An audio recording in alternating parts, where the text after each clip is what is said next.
பதங்கள் கூட சொல்லி கொடுப்பார். வாத்தியார் கைப்பிடிக்கிறதுக்கு சொல்லி கொடுத்துட்டு ரிஹர்சலுக்கெல்லாம் ஒத்திகைக்கெல்லாம் அவரை உட்காந்து தட்ட சொல்லிட்டு போவார். ஓரிரு பதங்களை கூட அவரையே கற்றுக் கொடுக்க சொல்றதும் வழக்கம் உண்டு. அவருக்கே நினைவு இருக்கும் என்னமோ தெரியல. தோடியில யார் போய் சொல்லுவார், அவர் பாடி அவர் சொல்லி கொடுத்தது இன்னைக்கும் என் காது நிறைஞ்சு அப்படியே இன்னைக்கும் கேட்கிற மாதிரி.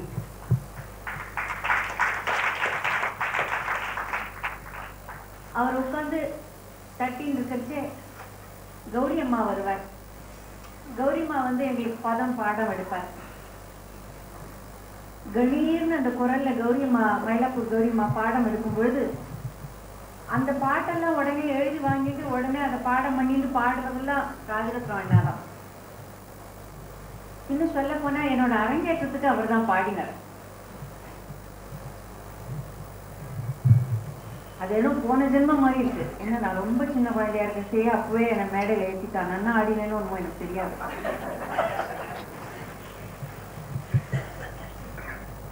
ஆனா ஒண்ணு, எங்க வாத்தியாரும் சரி, அதை விட என்னுடைய பெற்றோர்களும் சரி, ரொம்ப அரைக்குறையா அசிங்கமா இருந்தா என்னை மேடையில் ஏற்றிருக்க மாட்டார்கள்ங்கிறது மட்டும் எனக்கு தெரியும். ஏன்னா ஸ்டாண்டர்ட் ரொம்ப விரும்பின டைம் அது. ராஜரத்னாவும் ஒத்துப்பாருன்னு நினைக்கிறேன். அப்பெல்லாம் நாங்கெல்லாம் குழந்தைகள்லாம் அங்க வாத்தியார் வீட்டுல வேற எங்கேயும் ஒரு அண்ணன் மனுஷா வீட்டுக்கு போன மாதிரிலாம் நாங்கள் பழக மாட்டோம். கிளாஸ்னா ஒரு ஏதோ டெஃபினட் டைம் அப்படிங்கிறதெல்லாம் கூட கிடையாது.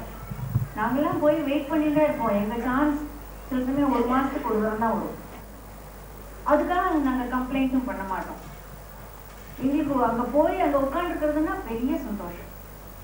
எல்லாரும் வீட்டில் எங்கேயோ இல்லை ஸ்கூலில் எங்கேயோ பிளே கிரவுண்டில் விளையாடுறதுக்கு பதிலாக அங்கே போய் அங்கே ஒரு சின்ன ரூம் உண்டு வாத்தியார் வீட்டில். அந்த சின்ன ரூம் தான் எங்க உலகமே. அங்க உட்காந்து நாங்க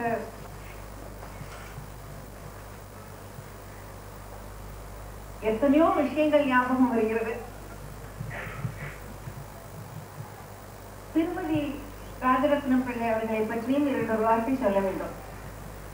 அவர் யார் என்றால் எங்கள் பாபராஜ சிவன் பாடல்கள் எல்லாம் பாடியிருக்காரு. அந்த பாட்டை பாடினார். நிச்சயமா தியாகராஜ பாபு இருந்தா தியாகராஜ நான் பாடல, நான் அவர் தான் தியாகராஜ பாபுன்னு சொல்றேன். அழகா இந்த சொப்பன வாழ்வில் எல்லாம் பாடினேன். பாடி அன்றைய தினம் அவர் அந்த நிகழ்ச்சிய ஒரு நிகழ்ச்சியில ஒரு இது இருக்கே, வெகு அற்புதமாக இருந்தது. அவருடைய கற்பனா சக்தி இன்னும் பார்க்க போனேன்னா, அந்த இதில் அவர் என்ன பண்ணாருன்னா, பாபராஜ சிவனையே மேடைகளை கொண்டு, தியாகராஜ பாபு மட்டும் இல்லை, அஸ்வத்தமா மட்டும் இல்லை, இந்த பாபராஜ சிவன் என்னுடைய மேடையில கொண்டு வந்துருக்குன்னு சொல்லிட்டு சொன்னார். இதனால பாபராஜ சிவன் பாடிட்டு இருக்கார். நெக்குருகி இதுன்னு ஒரு பாட்டை பாபராஜ சிவன் பாடிட்டு இருக்கார். அந்த டேப் வந்துட்டார். பாபராஜ சிவன் பாடின டேப்பையே அழகா அங்க போட்டு அன்றைய தினம் அந்த நிகழ்ச்சி நிறைவேற்றி கொடுத்தார். வயநாட்டு வீட்டில் ரொம்ப அதிகமா நான் ஒன்றும் பேச முடியாது. பகிரங்கமா நான் சொல்றேன், நம்முடைய ராஜரத்னம் எங்களோடு எவ்வளவு அழகா ஒத்துழைச்சாருங்கிறத நான் இங்க சொல்லத்தான். அவர் ஒரு ப்ராப்ளமும் ரோடு கிரியேட் பண்ண ஒரு ப்ராப்ளம் ஒண்ணு இருக்காங்க. இவரால் எந்த வித ப்ராப்ளம் சொன்னாலும் சொல்லிட்டேன், டக்குன்னு வந்தார். காலேஜ் நிகழ்ச்சிகள் எல்லாம் அழகா பேசினார். காலேஜ் நிகழ்ச்சிகள் எல்லாம் பேசும்போது சங்கீதம் நமக்கு தெரியாது, சங்கீத நுணுக்கங்கள் எல்லாம் பத்தி நம்ம எப்படி விமர்சனம் பண்றதுங்கிறத பயமே இல்லாம மேல ஏறிட்டு டெமான்ஸ்ட்ரேஷன் நடக்கும் போதெல்லாம் அதனுடைய நுணுக்கங்களை எல்லாம் அவங்களுக்கே தெரியாத நுட்பங்கள் எல்லாம் எடுத்து வெகு அழகா பேசி அவர் நல்ல பெயரை சம்பாதித்து கொண்டிருக்கிறார். இந்த பட்டம் கலைஞர்களுக்கு கொடுத்ததுனால சபைக்கு தான் பெருமையை ஒழிய கலைஞர்களுக்கு பெருமை. ராஜரத்னம் அவர்களை நாங்கள் பெருமைப்படுத்தி சங்கீத கலாசிகாமணி என்ற பட்டத்தை வழங்கி வயநாடு சொசைட்டி பெருமை அடைந்தது.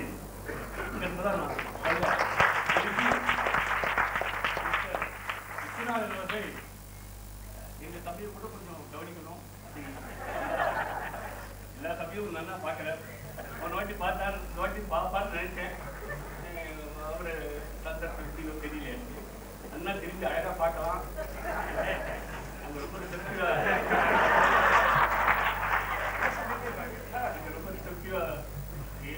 இருப்போம்.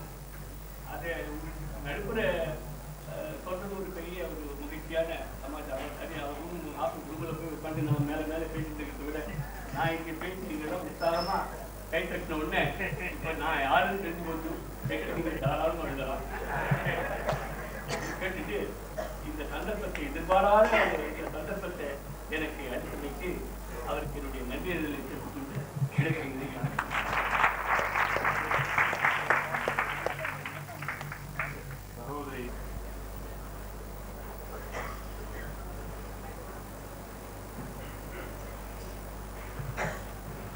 திரு விஸ்வநாதன் அவர்களே,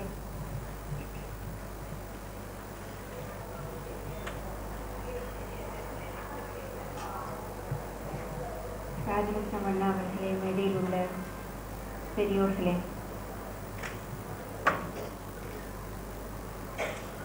நானும் உங்களில் ஒருவளாக இந்த நல்ல ஒரு விழாவில் அங்கே அமர்ந்து ரசிக்கலாம் என்றுதான் வந்தேன்.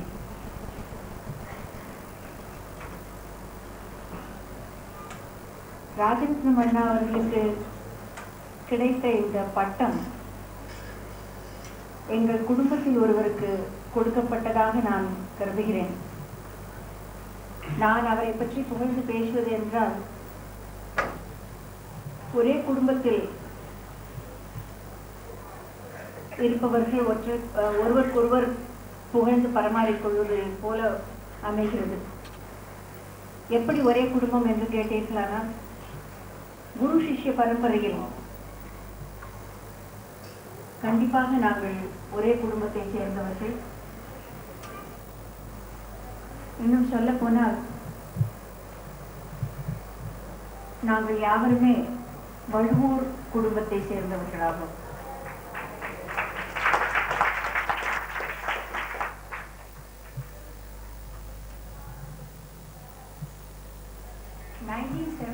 பத்தி சித்ரா பேசினா, நான் பேசுறதுக்கு போனா இன்னும் ரொம்ப முன்னால பேசணும். நான் ரொம்ப குழந்தையா இருக்கும் பொழுது பாஜியார் கிட்ட வழுவூரார் கிட்ட என்னை கொண்டு சேர்த்த போது அடிக்கடி பாடம் பார்த்ததெல்லாம் ராஜரத்னம் அண்ணா தான். அப்பொழுது அவருடைய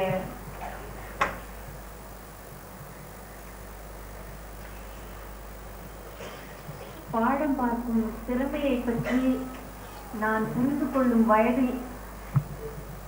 வயதோ அல்லது அறிவோ அப்பொழுது கண்டிப்பாக எனக்கு இல்லை. ஆனாலும் அவர்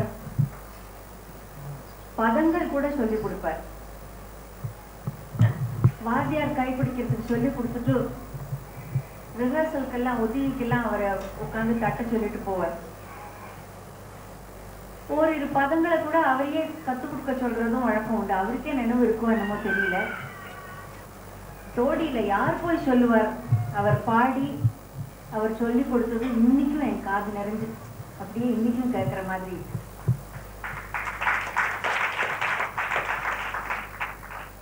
அவர் உட்காந்து தட்டின்னு இருக்கிறச்சே கௌரி அம்மா வருவார். கௌரி அம்மா எங்களுக்கு பதம் பாடம் எடுப்பார். கணீர்னு அந்த குரல்ல கௌரியம்மா, மயிலாப்பூர் கௌரியம்மா பாடம் எடுக்கும் பொழுது அந்த பாட்டெல்லாம் உடனே எழுதி வாங்கிட்டு உடனே அதை பாடம் பண்ணிட்டு பாடுறதெல்லாம் ராஜரத்னம் அண்ணா தான். இன்னும் சொல்ல போனா என்னோட அரங்கேற்றத்துக்கு அவர் தான் பாடினார். அது எதுவும் போன ஜென்மம் மாதிரி இருக்கு. என்ன, நான் ரொம்ப சின்ன குழந்தையா இருக்கேன், சரி அப்பவே என்னை மேடையில் ஏற்றிட்டான், நல்லா ஆடினேன்னு ஒன்றும் எனக்கு தெரியாது.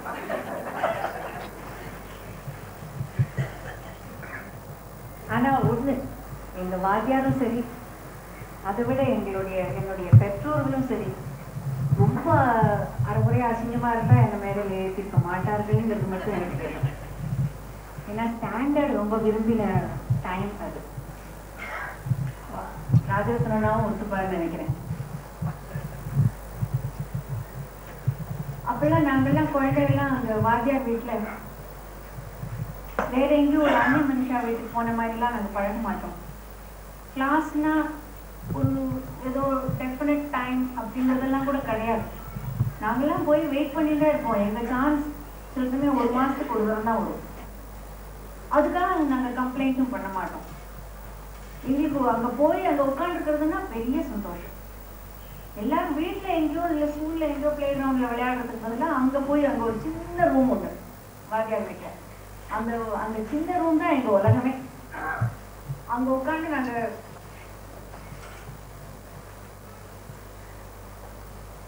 எத்தனையோ விஷயங்கள் ஞாபகம் வருகிறது. திருமதி ராஜரத்னம் பிள்ளை அவர்களை பற்றியும் 2 வார்த்தை சொல்ல வேண்டும். அவர் யார் என்றால் எங்கள் வாத்தியாருடைய தம்பி மகன். அந்த காலத்தில் லவ் மேரேஜ் தான்.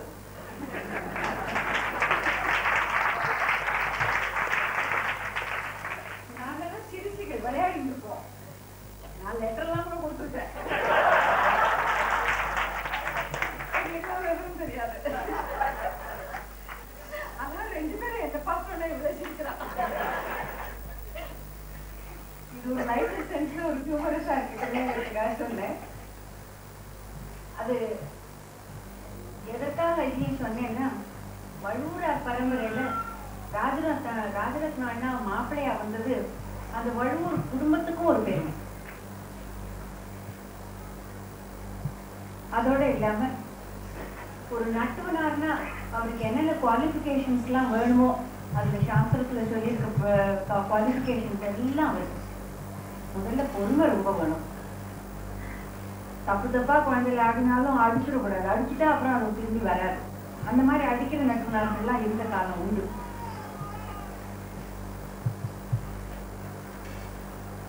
அவரை பத்தி எவ்வளோ திறமையை பற்றி எத்தனையோ பேரை எடுத்து சொல்லியிருக்கேன். அவருடைய குணத்தை பத்தி சொல்லணும்னா, ஒரு விஷயம் மட்டும் நான் சொல்றதுக்கு ரொம்ப ரொம்ப பெருமையோட சந்தோஷப்படுறேன். திரு ராஜரத்னம் பிள்ளை அவர்கள் வேற ஒரு நட்டுவனாரையோ இல்ல வேற ஒரு கலைஞரையோ பத்தி தப்பா பேசினாருன்னு யாருமே எங்கேயும் கேட்கவே முடியாது. இதுவே ஒரு ரொம்ப புத்தகமான வேற ஒரு வழிய படிச்சோ இல்ல அந்த வாத்தியார் கிட்ட போய் கத்துனா அது நல்லா இருக்காதுன்னு எந்த விதத்திலையும் யாரையும் பத்தி இழிவா அவர் பேசி இத்தனை வருஷமா நானும் உங்க சின்ன வயசுல இருந்து பழகின்னு வந்த குடும்பத்துல அந்த மாதிரி ஒரு வார்த்தை நான் கேட்டதே கிடையாது. அவருக்கு சங்கீத கலாசிகாமணி தந்திருக்கிற இந்தியன் ஃபைன் ஆர்ட் சொசைட்டியும் நான் பாராட்ட விரும்புறேன். சங்கீதம்னு வார்த்தைக்கு அர்த்தம் எடுத்துட்டாக்கே அது 3 அம்சத்தை கொண்டது. கீத, வாத்தியம், நிருத்தம். கீதம்ங்கிறது வாய்ப்பாட்டு, அது அவருக்கு பூர்ணமா இருக்கு. நிருத்தம் பூர்ணமா இருக்கு, அவரே நாட்டியாச்சாரியா தான். வாத்தியம்ங்கிறது எப்படின்னு நீங்க கேட்டீங்கன்னா, ஒரு நட்டுனர் எல்லா வாத்தியக்காரர்களுக்கும் ஒரு தலைவரா விளங்கணும். மிருதங்கக்காரன் வேற ஒரு நடையில வாசிச்சுருந்தாக்கே இங்க அளவுக்கும் வாசிக்கிறதுக்கும் சம்பந்தம் இல்லாம மிருதங்கம் வாசிச்சுருந்தாக்கே அந்த கலையை குறையா போயிடும். அந்த மிருதங்கக்காரருக்கு சொல்லி கொடுக்கக்கூடிய அளவுக்கு அந்த நட்டுவனாருக்கு அந்த ஆற்றல், திறமை, அந்த வாத்தியத்தை பற்றின விவரங்கள் இதெல்லாம் தெரிஞ்சிருக்கணும். அப்படி பார்க்கும் பொழுது சங்கீத கலாசிகாமணிங்கிறது அவருக்கு ரொம்ப ரொம்ப பொருத்தமான டைப். ஏன்னா 3 விஷயத்திலையும் 3 அம்சத்திலையும் அவர்கிட்ட சாஸ்திர கடாட்சம் பூர்ணமாக இருக்கிறத நம்ம பார்க்கிறோம். அவருடைய குடும்பத்தாருக்கும் அவருடைய குடும்பத்துல அவருடைய மகளும் இப்போ டான்ஸ் எல்லாம் சொல்லி கொடுத்துட்டு இருக்கிறதாக கேள்விப்படுறேன். ரொம்ப சந்தோஷமா பெருமையா இருக்கு. அவருடைய மாணவிகள் எல்லாரும் சேர்ந்து இந்த ஒரு பாராட்டு விழா அவருக்கு வச்சது ரொம்ப போற்றத்தக்க ஒரு விஷயமாகும். அவர்களுக்கும் என்னுடைய வாழ்த்துக்களையும் எங்கள் நிருத்யோதயா சார்பிலும் நிருத்யோதயாவின் தலைவர் என்னுடைய அண்ணன் பாலகிருஷ்ணன் சார்பிலும் எங்கள் வாழ்த்துக்களை தெரிவித்துக் கொண்டு என்னை இங்கு அழைத்ததற்கு நன்றி தெரிவித்துக் கொண்டு விடைபெறுகிறேன். வணக்கம்.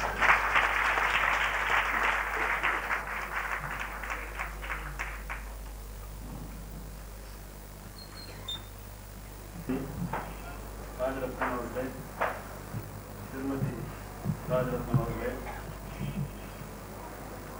ராமச்சந்திரன் அவர்களே, மகாதேவன் அவர்களே, நடன மணிகளே, சகோதர சகோதரிகளே, எனக்கு முன் 4 பேர் பேச வேண்டியிருந்தார்கள், 6 பேர் பேசியிருக்கிறார்கள். சொல்ல வேண்டியதெல்லாம் மிக அழகாக சொல்லியிருக்கிறார்கள். ஆனால் ஒரு லேமேன் ரசிகன் என்ற முறையில் நான் பேசப் போகிறேன். ராஜரத்னம் அவர்களை நான் சில ஆண்டுகளுக்கு முன் முதலில் பார்த்த பொழுது சிறு நேரத்திலேயே அவருடைய ஃபேனாக மாறிவிட்டேன். முதல் என்ன விஷயங்கள் என்று கேட்டிருந்தால் ஆரம்பம் அவருடைய உடையில் இருந்து, அதிலும் ஒரு ஸ்டைல், பாடுவதிலும் ஒரு அழகு, நட்டுவாங்கத்திலும் ஒரு அழகு, இதற்கெல்லாம் மேல் தாமரை இலை மேலுள்ள தண்ணீர் போல் அவரை பார்த்தால் கவலையே இல்லாத மனிதன் என்றுதான் சொல்ல தோன்றுகிறது. எல்லோருக்கும் இருக்கும் போல் அவருக்கும் டென்ஷன் இருந்திருக்க வேண்டும். ஆனால் எப்பொழுது பார்த்தாலும் சாந்தமாக தீர்த்த முகத்துடன் இருப்பார். ஆகையால் நான் மிகவும் கவரப்பட்டேன்.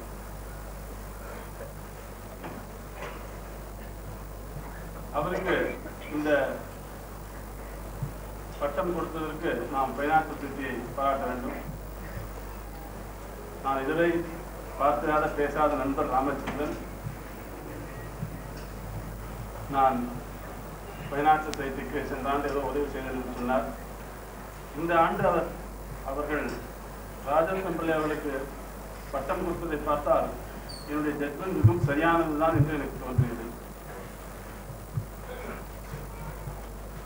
இந்த ஆண்டு அவருக்கு பட்டம் கொடுத்த மகிழ்ச்சியில் நான் மற்றவையெல்லாம் மறந்துவிட்டேன். தொடர்ந்து இவ்வாறே பணி செய்யுங்கள் என்று கேட்டுக்கொள்கிறேன். ரத்னா அவர்கள் பேசிய பொழுது வாத்தியமும் அவரிடம் இருக்கிறது என்றார். எனக்கு அப்போது தோன்றியது, அவர் கையில் தாளம், தொண்டையில் வீணை, ஆகையால் வாத்தியம் 2 இருக்கிறது அவரிடம் என்று தோன்றியது. அடுத்து நான் அவருடன் படிக்கும் பொழுது கலாமந்தி ட்ரஸ்ட் நாங்கள் நாட்டிய விழா நடத்தும் பொழுது ஒரு 10 அல்லது 12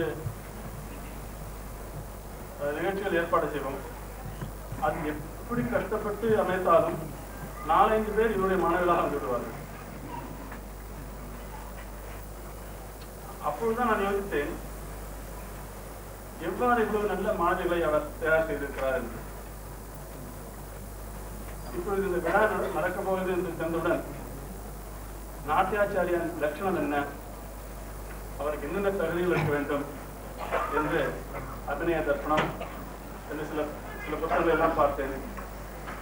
அவற்றில் ஒன்றும் எனக்கு சரியாக பார்க்க முடியவில்லை. நாட்டியாச்சாரியருக்கு என்ன தகுதி இருக்க வேண்டும் என்று. ஆனால் எல்லா புத்தகங்களிலும் நாட்டியம் என்றால் என்ன, அபிநயம் நிறுத்தம் என்றால் என்ன, நாட்டியம் ஆடுவர்களுக்கு என்ன தகுதி இருக்க வேண்டும், ரசிகர்களுக்கு என்ன தகுதி இருக்க வேண்டும், நாட்டியம் ஏற்பாடு செய்பவர்களுக்கு என்ன தகுதி இருக்க வேண்டும் இதெல்லாம் இருந்தது. சரி, பத்மா சுப்பிரமணியம் பரத கலை என்று ஒரு புத்தகம் எழுதியிருக்கிறார். அது 9 நூல்களை ஆதாரமாக கொண்டது. அதிலாவது இருக்கிறதா என்று பார்த்தேன். அதிலும் நாட்டியாச்சாரியை பற்றி ஒன்றுமில்லை. ஆனால் எனக்கு இப்போது தோன்றுவது என்னவென்றால், இவரை ஸ்டடி பண்ணி நாம் ஒரு புத்தகம் எழுதினால் அதுதான் நாட்டியாச்சாரிக்கு வேண்டிய தகுதி.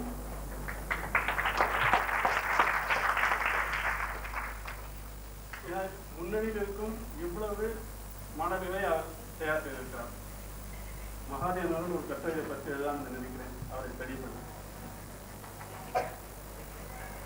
ஒரு நாட்டியத்தில் நான் எனக்கு தோன்றுகிறது என்னவென்றால், முதலில் நாட்டியம் ஆட வேண்டும் என்று வருபவர் அவருக்கு நாட்டியம் வருமா வராதா என்று முதலில் யோசிக்கிறார்.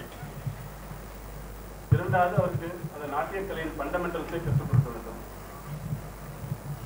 அந்த ஒவ்வொரு பாட்டின் பேக்ரவுண்ட், சஞ்சாரி பாவத்தின் பேக்ரவுண்ட் இவர்களை சொல்லிக் கொடுக்க வேண்டும்.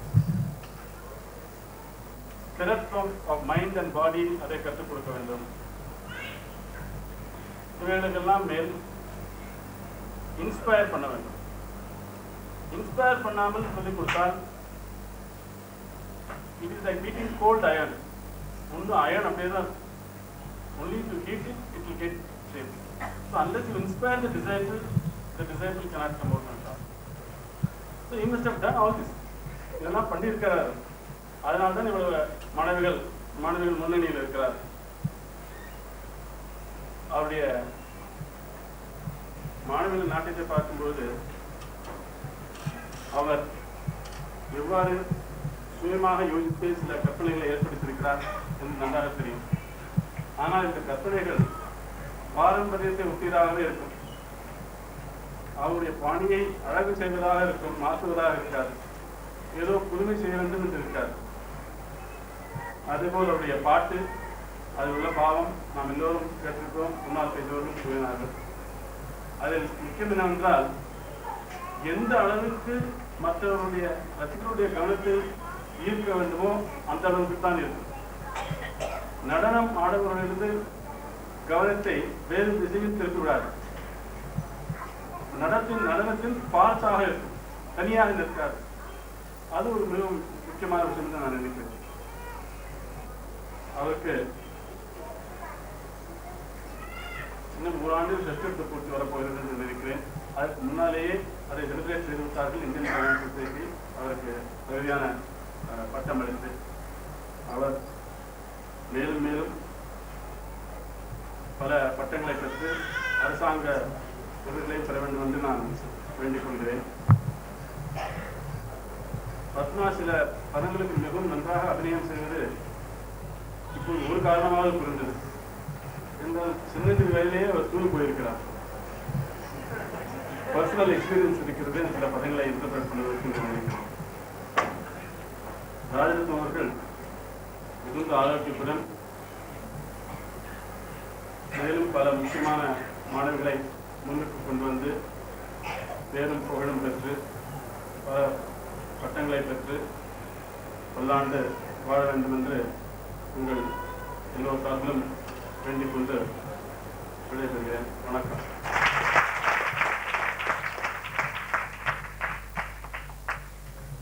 I would like to honor him with this honor.